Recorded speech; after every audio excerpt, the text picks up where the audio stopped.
Good evening, everybody. This is Mike Tedesco of Wrestleview.com. And Victoria Tedesco. Welcome to episode number 36 of the Post-Raw Show. And I think our little graphic and my introduction, it was probably more exciting or better than anything that was on Raw tonight. I was just about to say that you seemed really pumped and amped and excited in your intro. Yeah. This show is just not a reflection of that whatsoever. No. It's actually the first time I've smiled in a little over 3 hours. So, well, it's always good to be here talking with our regular viewers on Wrestleview and some of the other people that are, hopefully, we have some new people as well in the chat tonight. We got Quentin Walters, as usual, in the chat. In fact, I think I saw that he was first in line tonight, as always. We got Jason, we got Nafis, we got Billy Hefner. And whenever you're all ready, just introduce yourselves, say hi, let us know that you're with us today. Randy M, hey. I like that. That's actually a good one. Hey. Yeah, so Raw stunk. I'm just going to say this. Like, we're normally very fairly positive. Oh. I am very much negative Nelly with this show. Oh, This was bad. It was bad. Terrible.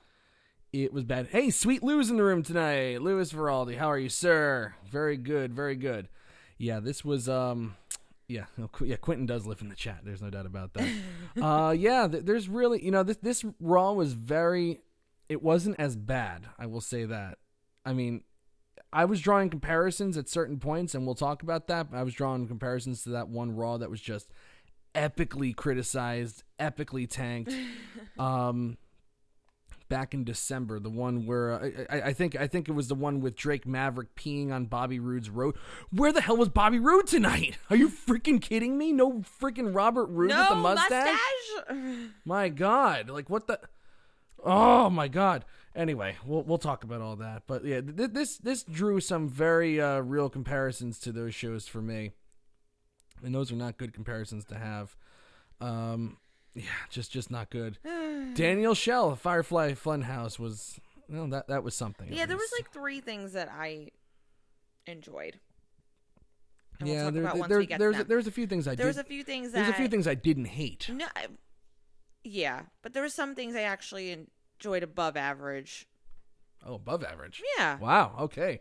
I can't wait to hear that. Well, let's see what everybody else is thinking about Raw right now. I have a feeling yes, 79% thumbs down. I thought it'd be more. Oh, I thought so too, but there were some redeeming qualities, and yeah. It ended on a high note with the brawl with AJ Styles and Seth Rollins, but it's not as epically crushed as that one Raw in December where I'll never forget that. We were on the air live kind of watching the poll going down, but it was up as far as the percentage. Yeah, we were at, I think at one point on that show, we were at 97% thumbs down. It was 90%.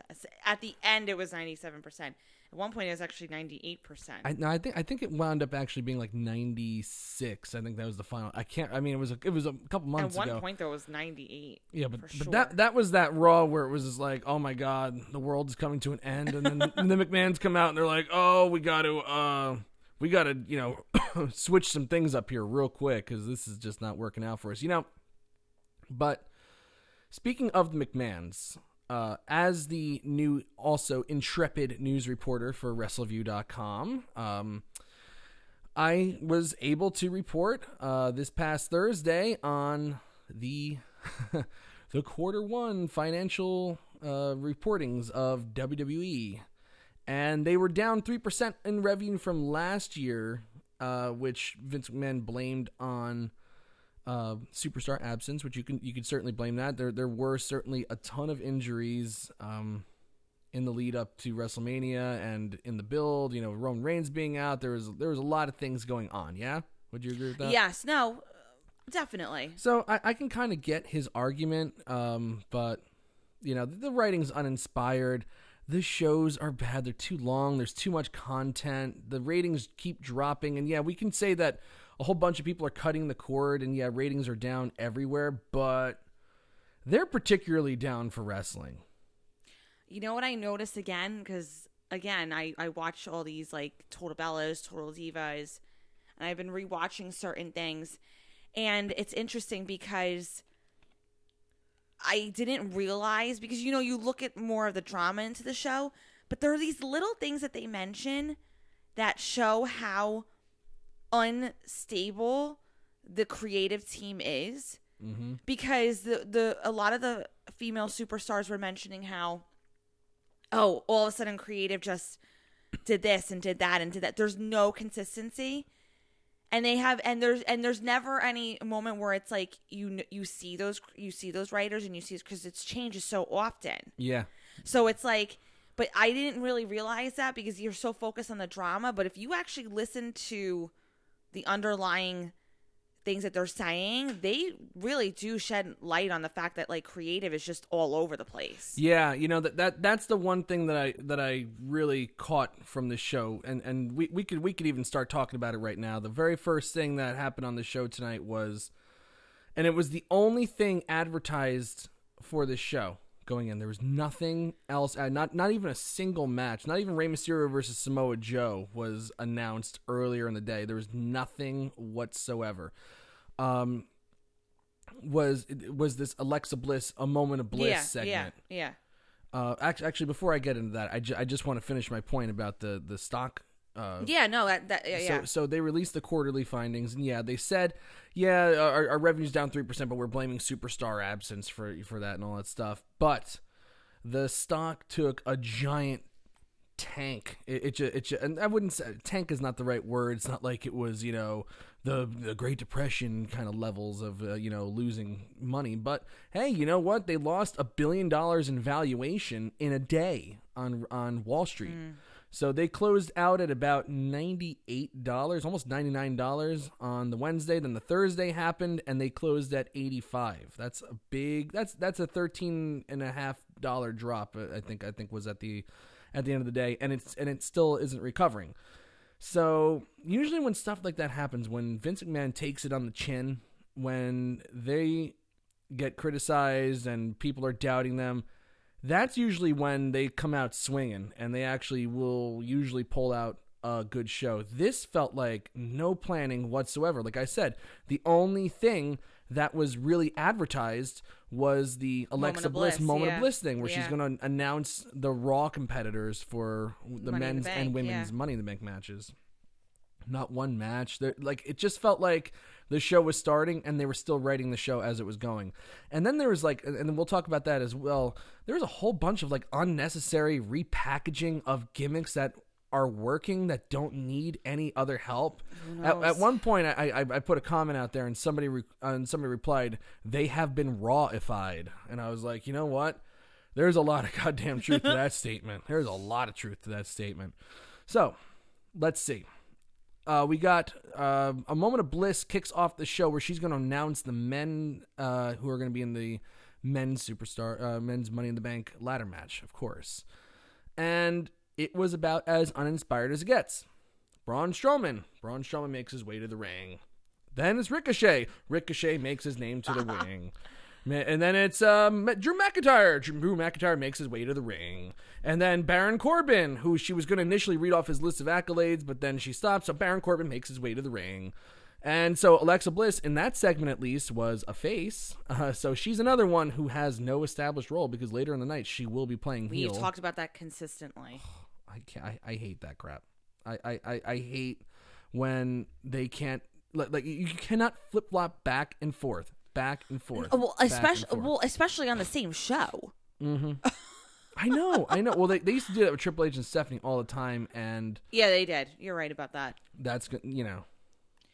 I don't know. It just it just the whole thing to me. Well, and anyway, so real quick, what happens is they just get into this contrived argument, like, we have nothing, so we're just going to make you say a whole bunch of stuff. Yeah. And Drew McIntyre and Baron Corbin are going at it, and no one cares. The only one that anybody really cared about was Ricochet, and they were chanting his name throughout the whole entire thing. But they gave him some really just crummy lines, and then of course, just to put him over big time. Hey, you're a small guy. Yes, we know, we get it. He's small. Yes. Always point out the the weaknesses and then don't have him come back with anything. Yes, that's my favorite. And then it just Braun Strowman tells him to shut up and we're gonna have a tag match. Great. It was just the whole thing uninspired, lazy. It just felt thrown together. This was the only segment announced, a week out, and that's the best they came up with. It was the same exact segment as last week, almost, where you just have a whole bunch of people coming out. They say, "Oh, I'm gonna win," and that's it. The whole thing to me is with these segments is that there's just no organic feel to it at all. There's just none of that. The conversation is just so back and forth, and like it's not how people would actually interact with each other, or if they were confrontational with each other. Why on earth are you allowing one individual to speak, then another individual to speak, and then you had maybe like slight interruptions, especially between Baron Corbin and Drew McIntyre, but it's like, why would anybody who's feuding with an individual even allow them 2 seconds of speaking and allowing them to insult the other individual? And to me, even though Ricochet had the most crowd control, it seemed like he had the worst though of what. Well, I don't want to say he had the worst of what the 4 had in there, but he didn't. He looked like he was just being run over by everybody else. Well, yeah, and I do want to say hi to CJ Bowman in the chat room as well. Do you see what I'm saying? Do you know what I'm saying? I do. No, I do. And yes, and CJ said sometimes weaknesses being pointed out works, but it only works if the person comes back and has a great showing. Ricochet was just annihilated for about 98% of this match. And then Strowman was the one who finished off Baron Corbin for Ricochet to make the pin on. So it just, and the peripherals don't look good on that. For me, I don't like that. And the one thing me and CJ are agreeing with right now is 90% of these talents suck at acting, and there's no doubt about that. Especially in segments where they're just thrown together and there's nothing there. It's brutal. It's brutal, and this was a very, very bad opening segment. It's not the worst opening segment I've ever seen, but after seeing the exact same one last week, it's like this is the best that you can come up with right now. I get that, like, the stock didn't, it wasn't like an enormous tumble, but still losing $1 billion in valuation. I know if I know anything about Vince McMahon, he's a very, he's a lot of pride, and he wants to show people that, the product isn't bad. And of course, even though it's only down 3%, when you're dealing with hundreds of millions of dollars, it's some good cash, especially when they said they were going to get about they estimated they were getting about $200 million in revenue, and they wound up at 182. So that's another thing that, they overprojected and came in under. Vince always, he wants to show that he's still has it and hasn't lost it, and it just looked lifeless tonight, the whole entire show. Before I forget, to add to your point to that, do you really want that showing when you have a company who's investing into SmackDown and you're trying to mainstream your brand even more, and those numbers are out there? Yeah. Think about that. You have Fox who's coming in on SmackDown, and you're trying to like really get this company even more exposure, and then those numbers come out. Doesn't help your case. They're still going to go through. Obviously, Fox is still going to go through with deal and everything. I'm not saying that, but it's like.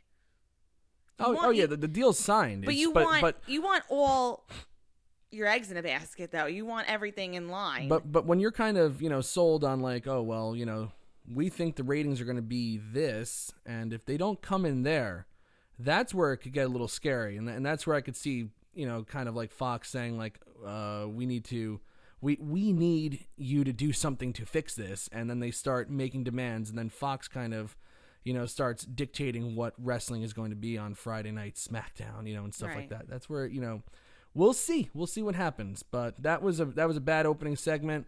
And then the tag match was just your basic nothing tag match. Ricochet and Braun Strowman taking on Drew McIntyre and Baron Corbin.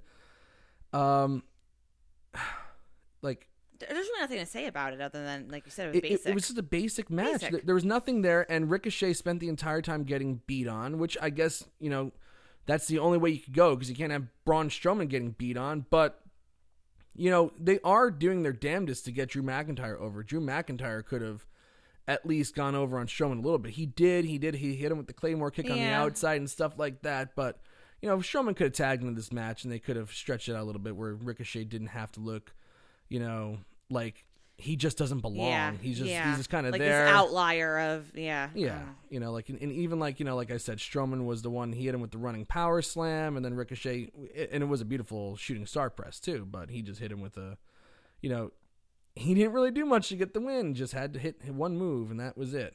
That's a really nice shooting star press, though, I have to say. Ricochet is an incredible talent. He's great. It's great. He's an incredible talent. Can't deny that. No, I'm not. I'm certainly not. But yeah, there was nothing to this, and it just was like, oh boy. This was just like another thing of just thrown together. We have time to kill. Let's just do a tag match. And you know what? It's like, we've seen just so much of that. It's just, that's not going to keep people watching the show. People are going to what they're comfortable That's with. not going to keep people watching the show. It's just, yeah. So then right after that, okay. So yeah, so I just realized then right after that, after this tag match, which was just there, the Usos, who are one of the best tag team acts in 100%. WWE, all of a sudden got the Raw rebranding. They got the Raw treatment here. This is the comment where that person commented and they said the Usos got raw-fied. They got raw-fied, all right. The Usos, for no reason whatsoever, make their entrance, coming down to the ring, just jumping and down since day one. They're singing their own theme song over, like, I don't know what the hell was going on. It was freaking weird, but they were singing their own theme song over the vocal track. And then then they get in the ring and the music stops and everybody in the crowd is just like, that's their face. That's an actual recreate. And then Jey Uso's like, we're not on a commercial yet. This arena's not making enough noise. Let's make some noise. Crickets. And then and then the theme song just starts again. They just start jumping around and singing over their vocal track. So now I guess the Usos are just fun guys who like to dance around and sing karaoke over the vocal track. So they can't even get a karaoke version of their song, so they can do the vocals themselves. They have to. It was, what the hell was that? Holy crap! So you know how we, not everyone knows this, that we watch separately because when you recap, and I have to lie down now more. But I remember your face when you came in after you recapped, and you're just like, what the hell was that? Yeah, I like sometimes we watch shows in separate rooms. Doesn't mean that we're fighting. No, it's just because I have to lie down and he has to recap. So she likes to lay down because we're doing this show with baby Tedesco, so she's a little laid up because during Raw she's taking the opportunity to grow an arm at that moment. So it's like she's doing a lot of stuff. Like all I have to do is recap.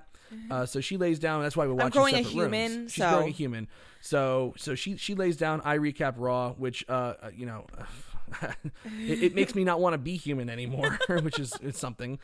And no, but I just remember your face. You came in. Go. What the hell was that? Oh God. Oh. I don't know. Raw-fied. They got raw-fied. Hashtag raw-fied. And then we went to the commercial with them with Corey Graves saying they promised to show us something that we've never seen before. Yes. No, they sure did. And this just and then this was the segment where I was like, obviously there's no long-term planning in WWE right now. No. Everything's just in flux. There's no plans whatsoever. The Superstar shakeup was an unmitigated mess because they undid half of the freaking picks, and then just people are just showing up randomly now, unannounced. Now Gallows and Anderson are part of the Raw roster, which whatever. It's like replacing the Ascension with Gallows and Anderson. That's the equivalent. Doesn't even matter. But the Usos, after I'm serious, the crowd was just like, what the hell is going on right now? This is friggin' weird. They were all kinds of confused. Then they go and have a match with Gallows and Anderson, and the Usos, one of the best tag acts in WWE, have a bad match against Gallows and Anderson, who aren't a bad tag team at all. They can go. And after the match, my favorite was this segment where they just get on the microphone and they said there's one team calling themselves the top guys, but they're not. So you better make sure your kids are sleeping. Grandma has her eyes closed, and you keep your throw up in your mouth. We have a video for you. And then they show a video of, I just might as well just show what the heck it was. It's the Revival in the shower, and Dash Wilder is shaving Scott Dawson's back. So now it's like, oh, look at that. There's some definite homosexual making fun of tendencies in this segment, which I was not a fan of. And those undertones are very real. Yeah, that works in certain parts of the country, I guess, still. But when you have a global audience and you're like, oh, well, look at these two guys shaving each other. Isn't that weird? I just see Vince McMahon like getting such a kick out of that when he was helping to write whatever that was. I could totally see him just. Oh no, that this was a total like Vince McMahon. Yuck. No, but I just see him like laughing hysterically, and everyone's like, "Yeah, boss." They zoomed in on two guys immediately after. Immediately after they showed that segment with the Revival, and the guys were just like, "Yeah, I know," and I agree with you. That was their faces. They were like, the whole thing with that. No one was laughing. No, because it's not funny. And like you said, when you're trying to I know they weren't directly trying to imply the homosexual thing, but it's like, come on, you have like you said, you have a global company, that's not, and it's just not right in general. Not a good look. It's, first of all, it's just not okay in general. To me, that's not funny. That's not a funny way of getting people, because whatever, you be you, good for you. You make your choices in life. That's fine. No judgment. But the whole thing from start to finish was just completely awful. And it went in directions that were you're just saying to yourself, what is happening right now? There were things that you didn't expect it to get worse, and then it did get worse. Yeah, and then the Revival comes out, and he's just like, oh, it's just my best friend, oh yeah, we're just best friends. And then they're the Usos are like, oh yeah, you're best friends, all right. It's like, yeah, not a good look. Not a good look at all.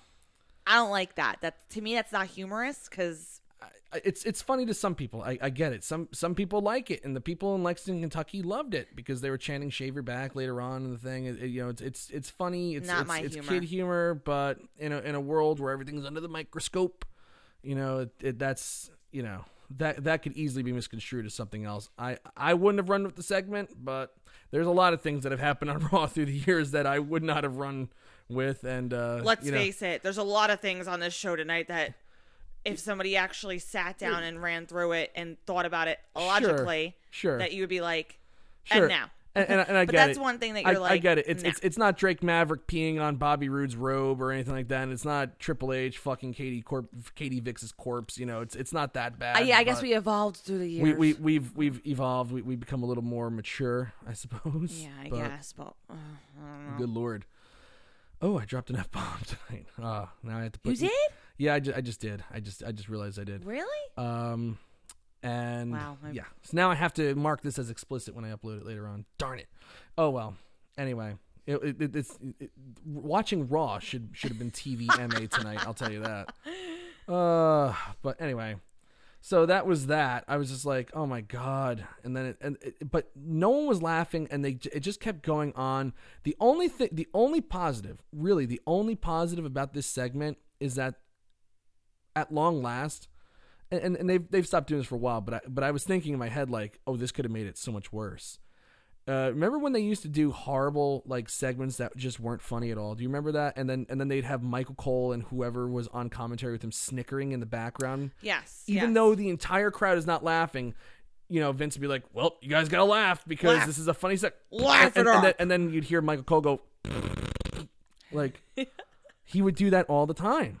And oh God, it was like, it made a segment even less funny when he did that. Oh my God.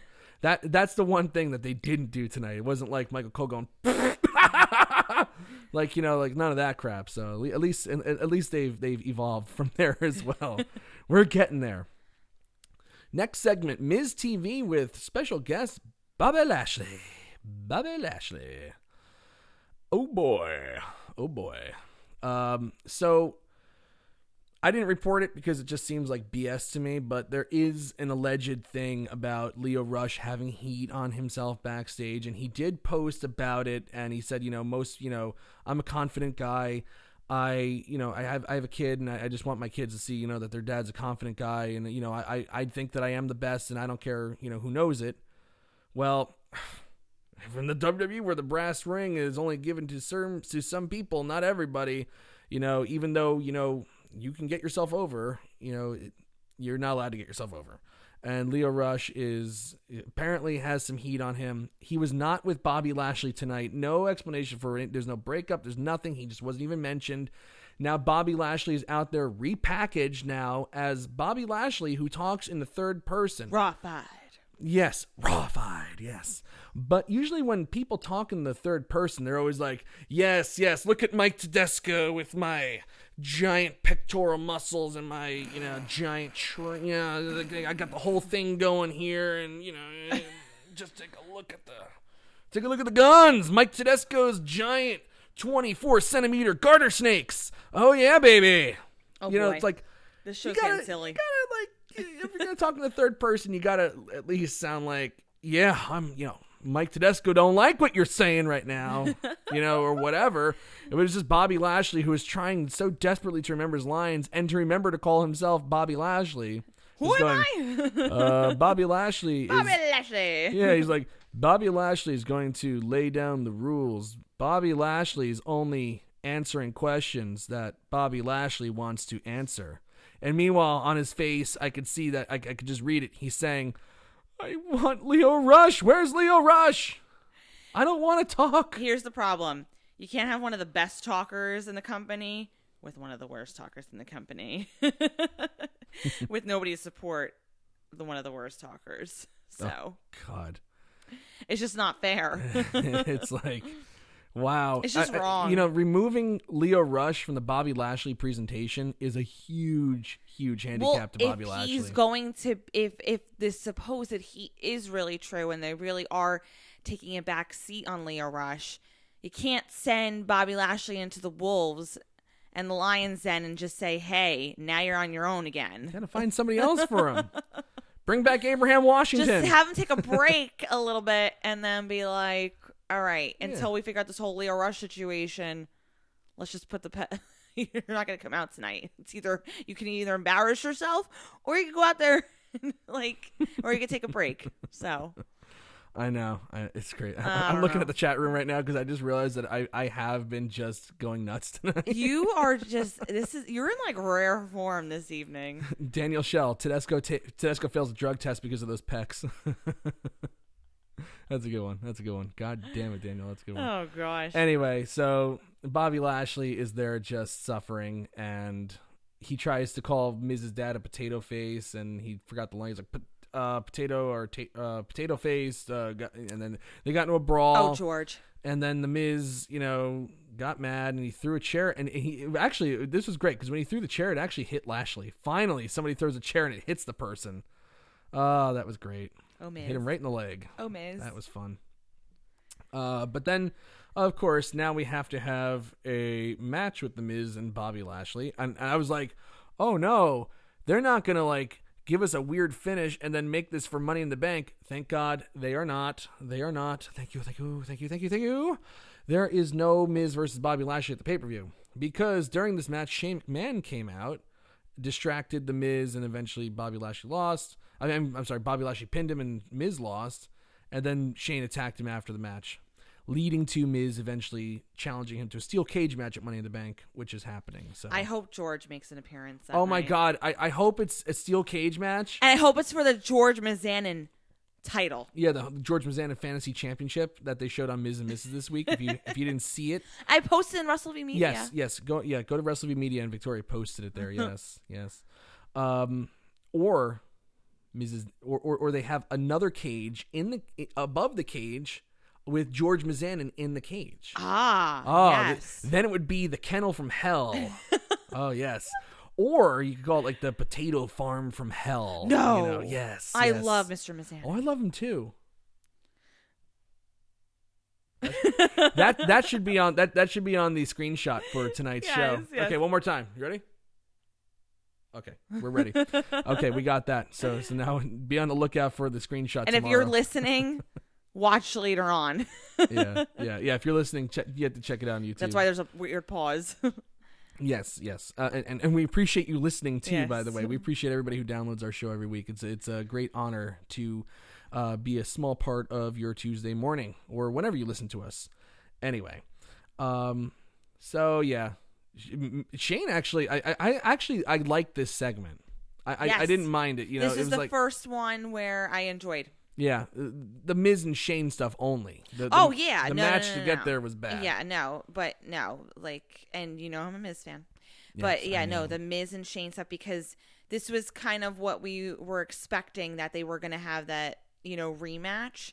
So this was a nice little way to introduce it and have and I like the idea of a steel cage for the both of them.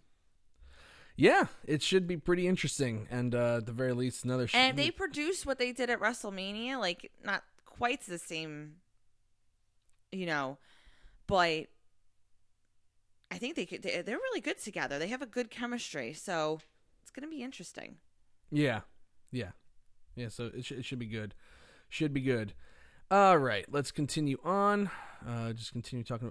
Viking Raiders. That was the other thing I liked on the show tonight. The Viking Raiders killing the Lucha House Party. The Viking Raiders are just they are their life to me right now. They are life on this miserable show. So he absolutely. I forget who's Eric and who's Ivar right now, but they almost killed Kalisto with a. What is called the Viking Experience. That's the tag team finisher right there. Ooh, God, that's nasty. Almost dropped him on his head. Still love that shade, Vince. It's good stuff. Love that shade. But the ring announcer tonight, who must have been falling asleep watching the show, at the end he's like, "And your winners, the Viking Raiders." He so desperately wanted to say the. He so desperately wanted to say the Viking Experience. Oh my God, it was so funny. So funny. No, yeah. Just, oh my God. It's Raiders. Oh, thank you, Shifty. Yes, Eric's the baldy. Ivar is the beardy. That's how I have to remember it. That's how I have to remember it. God damn it. Thank you, Shifty. You just saved me on recapping for Baldy and forever. Beardy. For as long as they're on Raw. Eric's the baldy. Ivar is the beardy. Thank you. Oh God! But the Viking Raiders, they had them do like a pre-match promo, one of those like inset videos. Yeah. Oh, that was ugh. That was ugh. It was like every single bad '80s promo from forever. Right. Anyway, I love the Viking Raiders. All right, we had another moment of bliss, and if you've ever noticed a theme about the moment of bliss, they are anything but a moment of bliss. They're usually just a moment of just pure misery that never ends. And so the women in the Money in the Bank match, the first one announces Natalya. Natalya comes out to the stage. I'm gonna win. Okay, you just be quiet. Stop. You just stop. The next person out is Dana Brooke. And Dana Brooke, with all of that great acting experience of hers, comes out and she goes, I'm tired of being held down, blah, blah, blah. And then Natalya goes, oh, are you trying to say that I've been holding you down? And it's like, when the hell was that ever implied? Where the hell did that come from? How is Natalya holding Dana Brooke down when Natalya is down?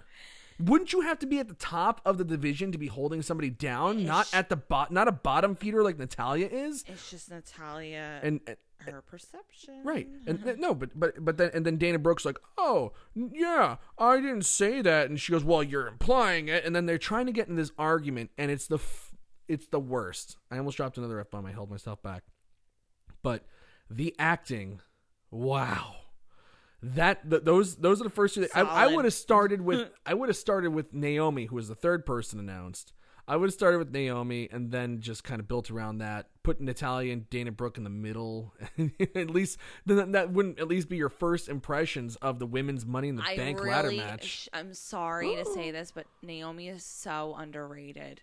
Oh, she is like, she didn't deserve this. She doesn't know, because she really is truly a talent in the ring, and she's got that sass and that flair to her that I just love. And like, they're just not utilizing her the way they should. I agree with you 100%. She should have been out there first to at least get a little bit of excitement in this. I'm gonna say something because my brother said it, and I 100% agree with him. Mm-hmm. When it comes to the women's division, all of the women should be on Raw and SmackDown. There should not be a split. There should not be anything. This is my brother Vin's words. There should not be a split with the women. They don't have a strong enough full roster to divide up the women on Raw and SmackDown. And this just shows completely of how lacking they are in the department when you have 2 out of the 4 women who, you know, in this Money in the Bank match that are, you know, like, because, listen, the Moment of Bliss thing, yeah, I'm not a fan of, but I really like Alexa Bliss. I think she's great on the mic, and she's another one who has that, like, spitfire in her, and she's feisty, and she's overall, I mean, with the exception of these past few weeks between face and heel and whatnot, but when she's in heel mode, she's fantastic, you know, when they have her consistent. And Naomi is just, like I said, she's just incredible.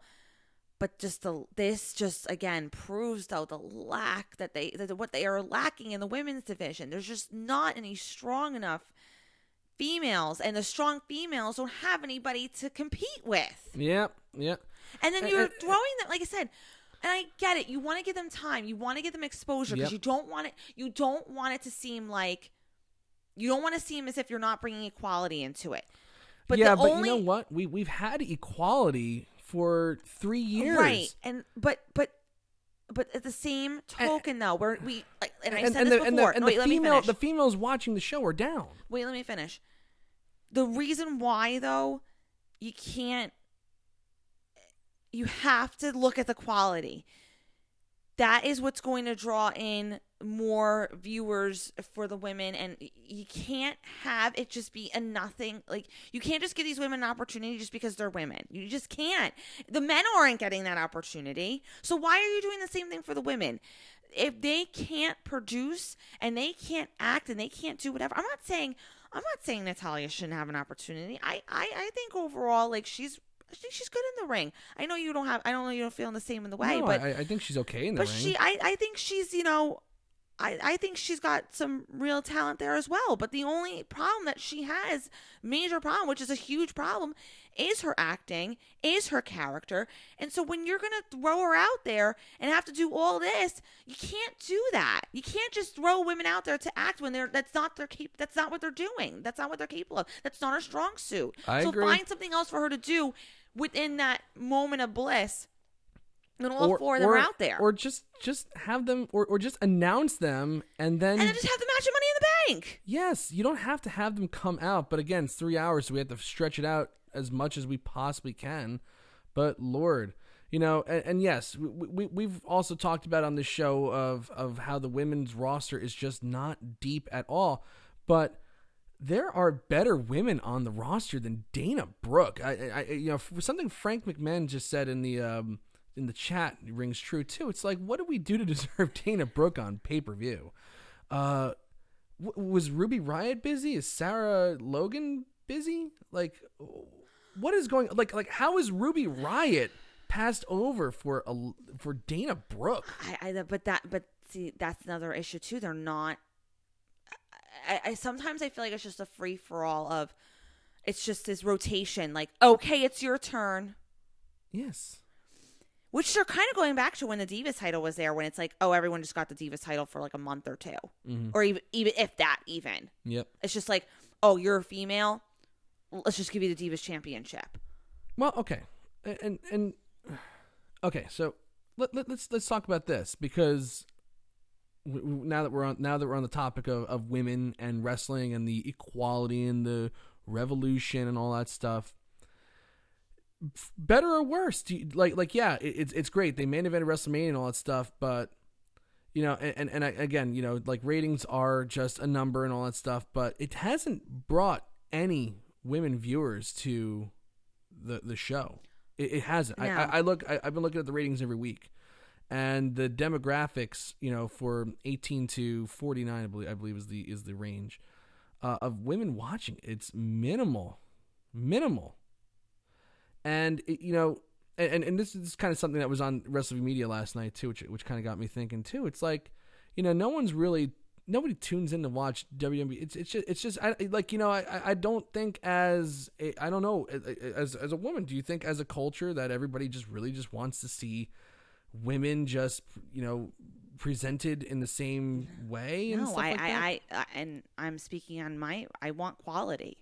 If you're gonna have women showcased, do it the correct way, because it's not helping the cause. It's not helping the evolution. It's not. Yes, you had 3 very strong competitors, WrestleMania: Ronda Rousey, Charlotte Flair, and Becky Lynch. Yeah. The quality women, quality competitors, quality characters, main eventing. I don't want this subpar baloney on the show. I'd rather you invest time, invest into the characters, build somebody, and then showcase that. I don't want someone like Dana Brooke getting an opportunity just because she's there. Yeah. And she's a woman. I don't find that fair. I don't find that fair to even the men. Because there's men on there who should have an opportunity. I think if you earned your right, you've earned your right. I don't think any female should go into the company and be like, well, I'm a woman and I deserve an opportunity. It doesn't work that way. And I said this last week about Alicia Fox. And like I said, when Corey Graves made that comment about how talent, longevity doesn't equate talent. She's been there for 12 years. What does she have to show for it? What improvement has she shown? You have to have somebody like, you know, like the Bellas got a lot of heat when they first came on because, you know, they were during that like real crux of when the Divas division was just like at its low point. But they worked their butts off to prove that they're more than just pretty twins that came into this company because, you know, Johnny Laurinaitis liked them. Well, now he's their stepfather. Right. But you know what I mean? Like, they worked their butts off. Yeah, they did. Those are women who truly, like, took an opportunity with this evolution and really made something out of it. I want women who are going to work hard. Naomi, she works hard. And those 3 women, Ronda Rousey, Charlotte Flair, Becky Lynch, they work hard. And I'm forgetting a lot of the female roster right now, but there are so many, and especially when we were at, you know, the NXT shows. Oh my gosh, all those great women coming up. I'm just so excited for that. And I want to see more of that. That's what I want to see. I just want to see women who are earning their right on there. Not just because, hey, I have an opportunity. You have to work your way up. You have to be willing to put the time and the effort in. You can't just rely on your gender to be like, well, I'm getting an opportunity. Right. It's not just, well, you have a uterus and, you know, you're a woman, so you just get the opportunity. Yeah. Like those women in the Fatal 4-Way at the NXT show, yeah, they earn their way, and they have characters that are discernible, and they're not like just like, oh, just given an opportunity. They earned it. They worked their butts off. Yeah, and the women in NXT, obviously very controlled settings. They have time to work on their matches and stuff like that. That's why they're extra good. But you know, but evolution. But like Shayna Baszler is like. She's as good as any of the guys. No, I know. And Evolution proved back in October just how incredible they really can make the women's division be.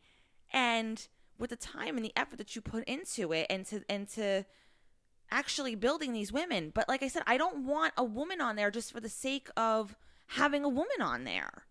Mm-hmm. I want the same thing for the guy. I just want somebody who and the same thing goes with the guys. I want quality. I don't want quantity. It's not about the number of women that you have.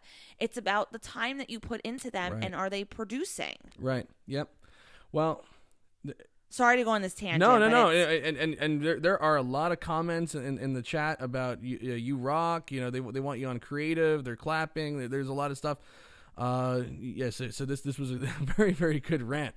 This is probably, I think this clocks in at one of your longest, I think, ever in the show's history. Well, no, I had to, because no, it's good. It's frustrating as a female, and you just want yes, I want what's best for the women, but I want it to be good. Right. That's all I'm asking. And, you know, like, and you mentioned Evolution, yeah?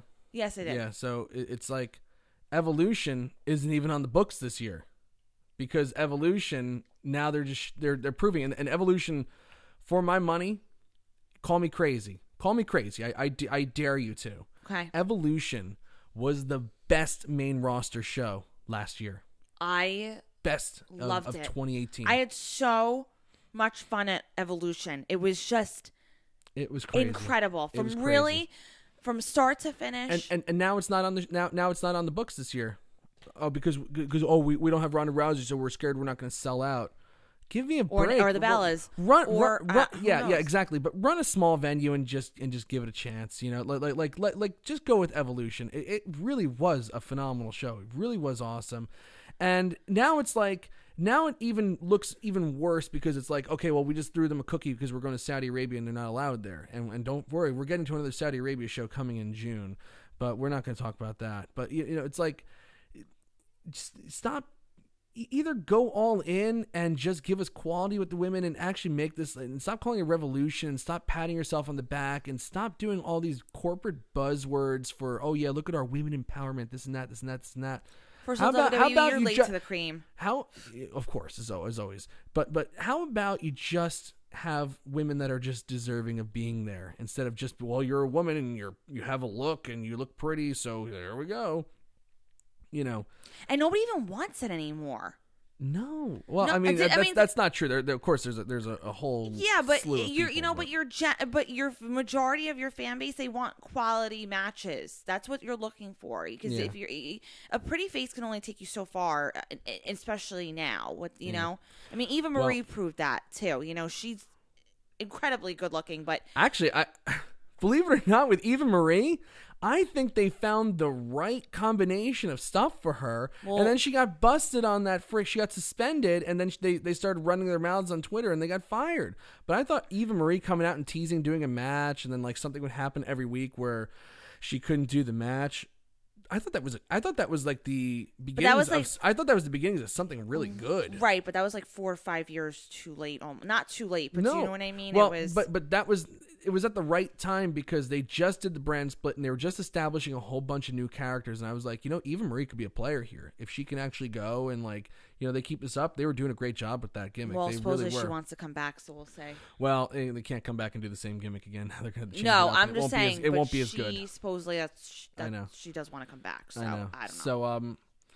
So there is a positive here from this segment, though. There's a true positive. There is a positive. I was convinced by far that because Alexa Bliss wasn't dressed to compete, so that kind of threw me for a little loop. I was convinced, and this rant would be going on until well into the night if this actually happened. I was convinced that they were going to announce Sasha Banks as the fourth person.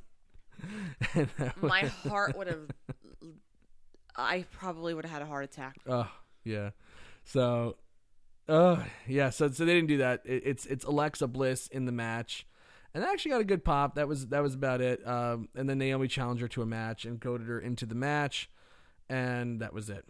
We had another before Naomi and Alexa Bliss have their match. We had another edition of Firefly Funhouse with Bray Wyatt. You know, like the last week's thing took really took the world by storm, or at least the wrestling world by storm, because that really was truly a #1 trending topic on Twitter on a sleepy Raw, in mid-April after WrestleMania. Like the it was obviously it wasn't as good as last week, but it was fine. What did you think of the Firefly Funhouse? I am obsessed with this. I've been obsessed with it from the moment I've watched it. I love all the memes people are posting. Keep them coming.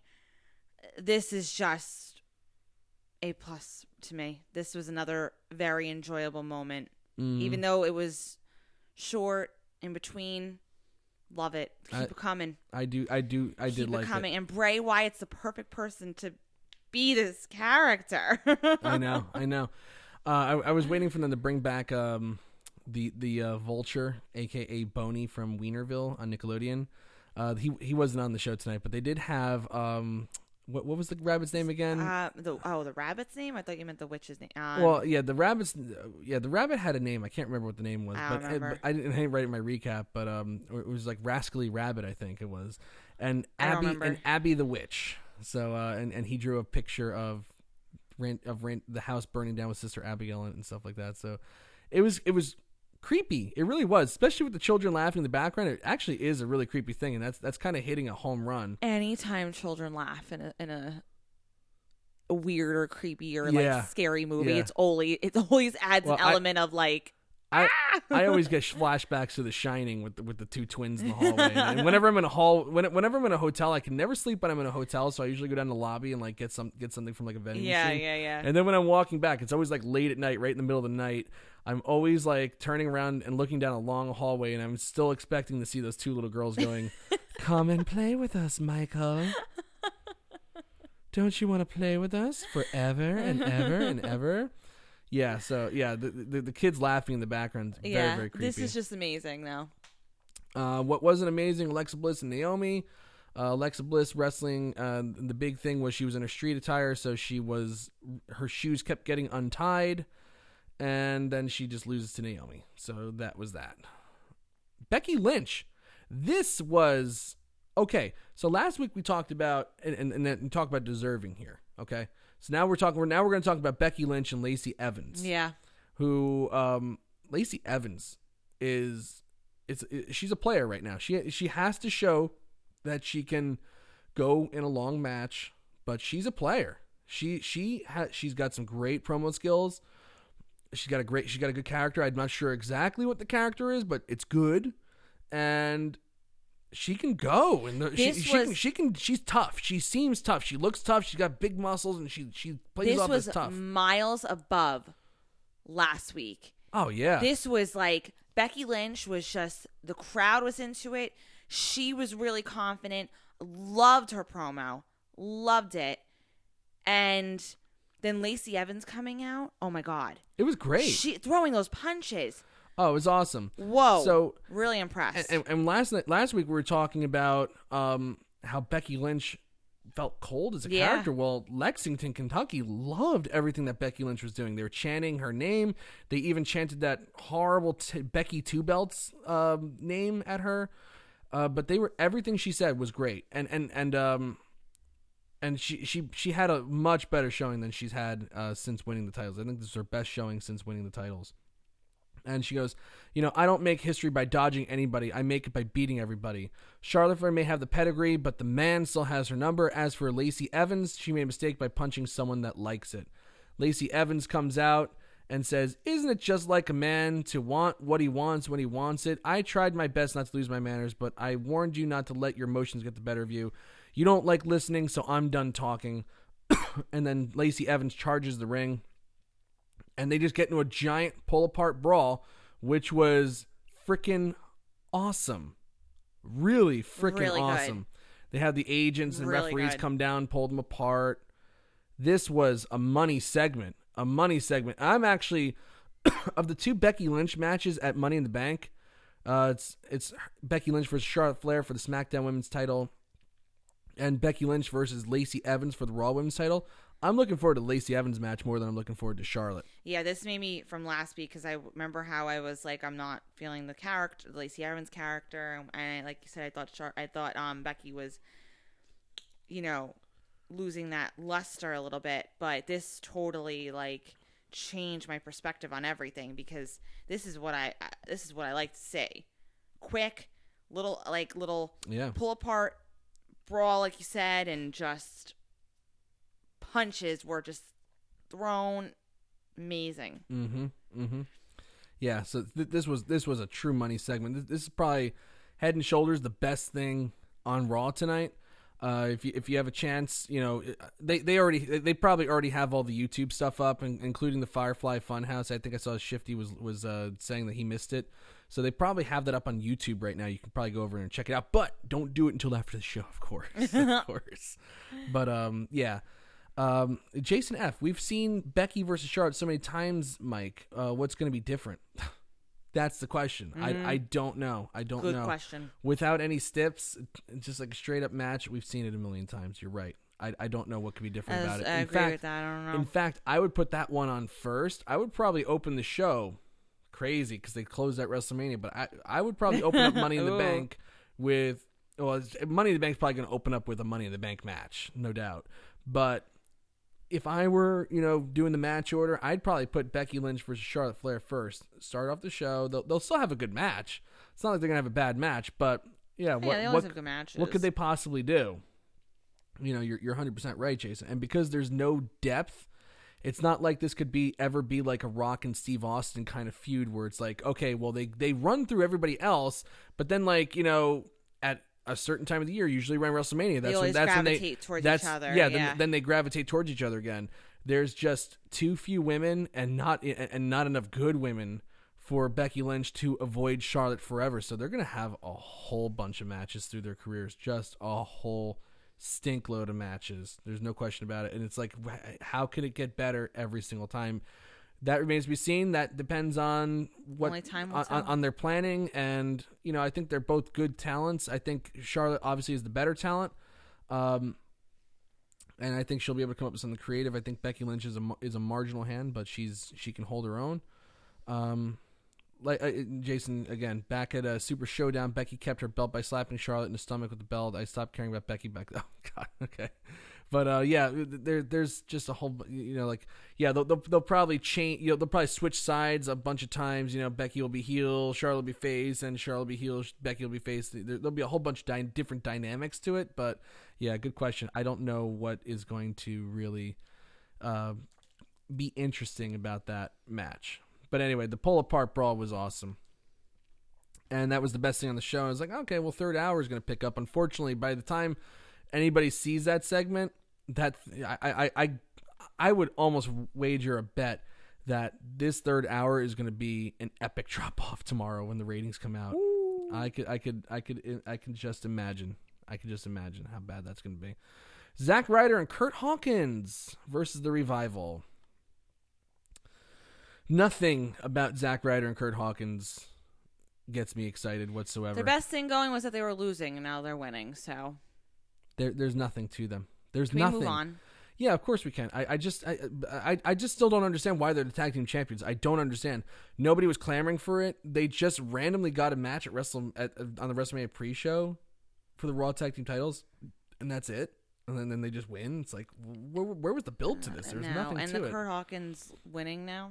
Oh, I don't like it. Where's his tally chart? I know. That was a great shirt, actually. That was a really great shirt, and they ruined it. They ruined the gimmick. But, yeah, so the Revival, they're officially over now because the fans were chanting, "Shave your back, shave your back." That hurt my heart when I heard that. It just made me question humanity. It made me question wanting to continue being a wrestling fan when I heard people chanting "Shave your back." Ugh. Ugh. Anyway, Rey Mysterio versus Samoa Joe. Wait, I skipped the Sami Zayn thing. Sami Zayn criticized WWE Universe. That's all you really need to know. It's fun. Yeah, this is the fourth week in a row of it, and there's really no payoff in sight to this yet. I thought it was funny the first week. We talked about it at the Raw after WrestleMania when Sami Zayn cut that big promo. We all yucked it up about it and laughed about it. And I laughed about it the second week.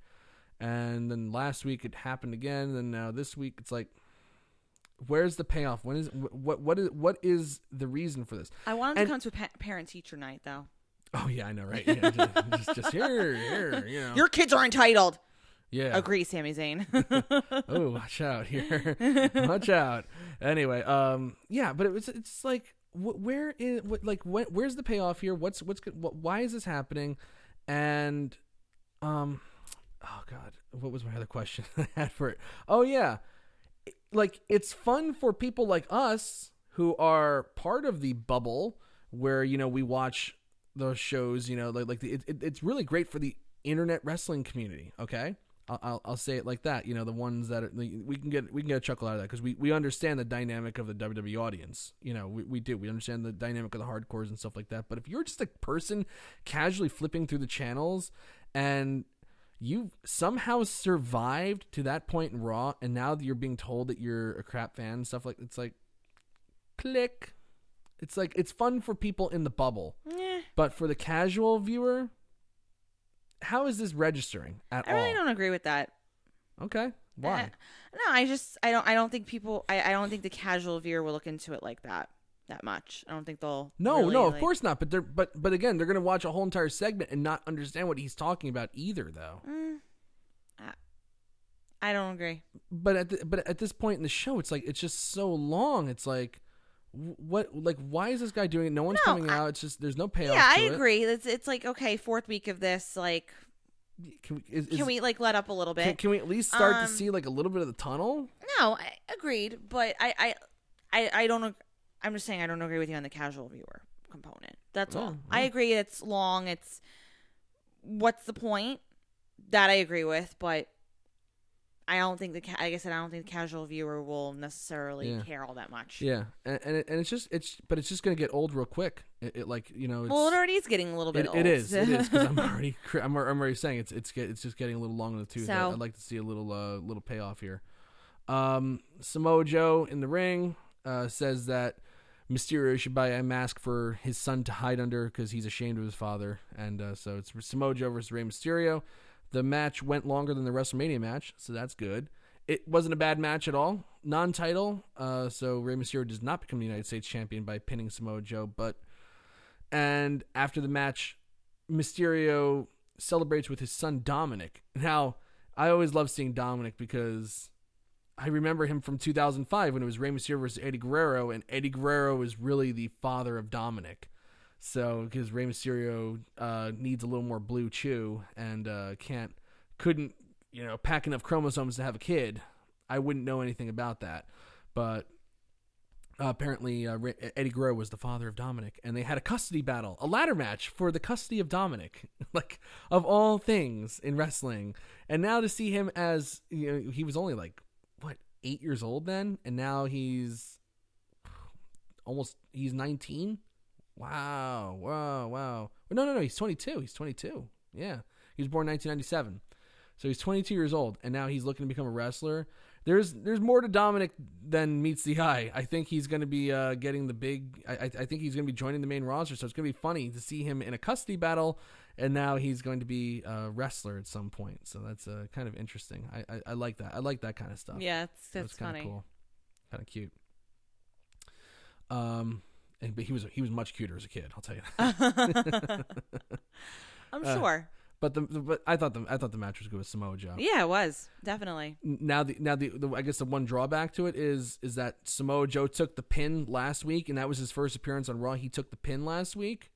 It was AJ Styles pinning Samoa Joe, and now Samoa Joe gets pinned again this week. Good or bad? I don't know how I feel about Samoa Joe getting pinned twice. I agree with that because especially with the match with Rey Mysterio. Not that Samoa Joe doesn't, you know, have good credibility, but Rey Mysterio is Rey Mysterio, you know? Yeah. So Samoa Joe still, like, I'm not going to say new, but, you know, he's still fairly new, I guess. Like, yeah. So I agree. I don't think it was, they can't continue with it. Let's just put it that way. Okay. Yeah. I don't think it's going to hurt him 2 weeks of it, but don't make it a habit. Yeah. Yeah, I think I get that. Yeah, and you don't want to make a habit of making Samoa Joe lose. He's actually too valuable of a commodity. I think he's really especially now that he's on Raw. Especially because Raw's lacking really real God, this guy looks like a real ass kicker. He's not a gimmick. He seems like a real tough guy. Yeah, absolutely. That's the one thing that Brock Lesnar brought to the show when he would appear on the show. Yeah, is that tough guy attitude. So absolutely, agreed. There's that. So before we talk about the main event segment, we could talk about Robert Roode. Why wasn't he on the damn show tonight? That's something they could have done. They could have cut down they could have done the Moment of Bliss thing all in one segment, brought the men out, brought the women out, and then had a segment ready for Robert Roode, excuse me, and that mustache. That was one of the funniest, greatest things on Raw last week.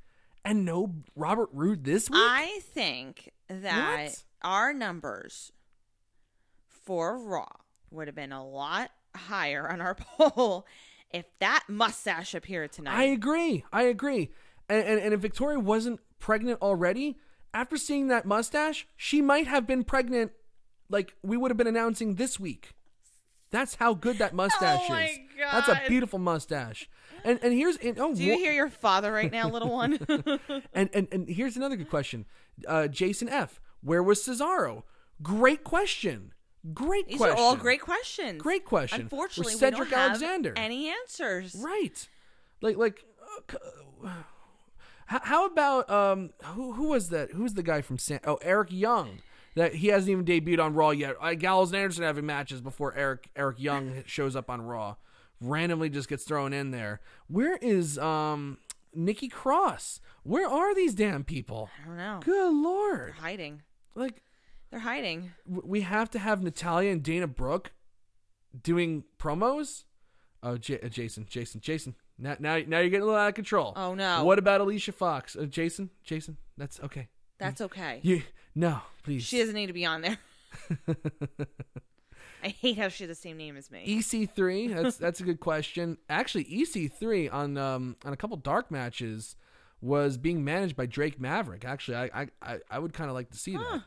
Tamina, that's another good question. Yeah, honest to God, Tamina sucks in the ring. I'd rather her than Dana Brooke. I'll tell you that. Shifty, yes, it is. The Robert Roode mustache is a Tom Selleck quality baby making mustache. That is a beautiful freaking mustache, man. Beautiful mustache. Beautiful mustache. Beautiful. It's just so well groomed and. Jason's doing a really good job of remembering this entire Raw roster because I cannot remember some of these people. All right, finally we have our final segment: WWE Universal Championship contract signing with AJ Styles and Seth Rollins, the champion, and of course. There's really not much backstory here. It's AJ Styles won the opportunity. It wasn't like, he was just, he just is the guy. And it's two faces, so they have to kind of, this is where they want to put the divide in there. I think AJ Styles is going to be the more aggressive face, he'll play the heel, but he'll stay the face in the match, you know what I mean?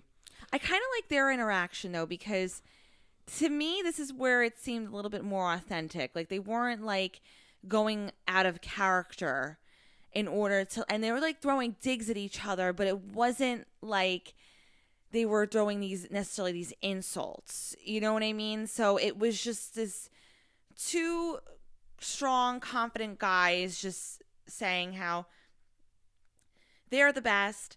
They're the only one. You had your opportunity. I'm taking my opportunity. This, that, and the other thing. And I like that interaction, and I you know why I like their feud too? It shows that two face. It doesn't necessarily have to be heel versus face. Right. You can have a heel and a face versus a face, and still have a very good feud and build and matchup. Yeah, but again, this was just another one of those things where I was just like, God, just get to the damn point already. It just started feeling stretched out, I liked how he said you'll never be the phenomenal AJ Styles, and then Rollins you're right, I'm focused on being the first Seth Rollins and this and that. And then it's oh, well, how are you feeling? And blah, blah, blah. At what cost did you do to do this? Yeah. And blah, blah, blah. It's oh, God, just please get to the damn point. And the damn point was actually pretty good because the brawl to end the show, I thought was very good. AJ Styles hitting Seth Rollins at the end with a phenomenal forearm through the table. No table has ever survived a contract signing in WWE history. That's definitely a lie. I know that there have been some, but not many. Not many. The odds are great that the table will get broken. So I can think of one. You know what? I could think of one that survived at the moment. Yeah, I can too. I can think of a few, but yeah, it sets up the main event really well for Money in the Bank. And for my money, it is going to be an excellent match. It really, really is. AJ Styles versus Seth Rollins. I just want to see two great guys in the ring go at it and really wrestle their hearts out. Yep, that would work for me. Wrestle. So that was Raw. Overall, did our polls change? Well, we'll find out right now. Victoria, 79% thumbs down. So not really. No, it did not change really all that much. No. What would you give the poll? Oh, thumbs down. Yeah. I gotta give. There was things I liked, but there were things I liked, but not enough to not even enough to get it right in the middle. I gotta keep it down. You know how I love my thumbs in the middle, but this was a downer. Sorry, but you know what? You know what wasn't a downer? Sitting here talking with all the fine folks. This is my favorite part. Yeah, honestly, this was better than Raw. This was way better than Raw. And you know what? Even if there was nobody in the room, at least it's just so cathartic to talk about it after a while. It's just like, this is like Raw therapy. It is. I like that. Raw therapy. That's what we should rename our show. Raw therapy. We're gonna so post Raw 37 is gonna actually be Raw therapy. Raw therapy number 1. Yeah. But you know what? We thank everybody just so much for always hanging out with us. Every week, we do this, and everybody, we always get a great showing from everybody. The chat room's always lively, and we're asking a lot of you to stay up after a 3-hour Raw, and then stay up even later into the night to talk about it. But so we appreciate that. And if you don't catch us live, one day if you have a day off on a Tuesday, join us here live.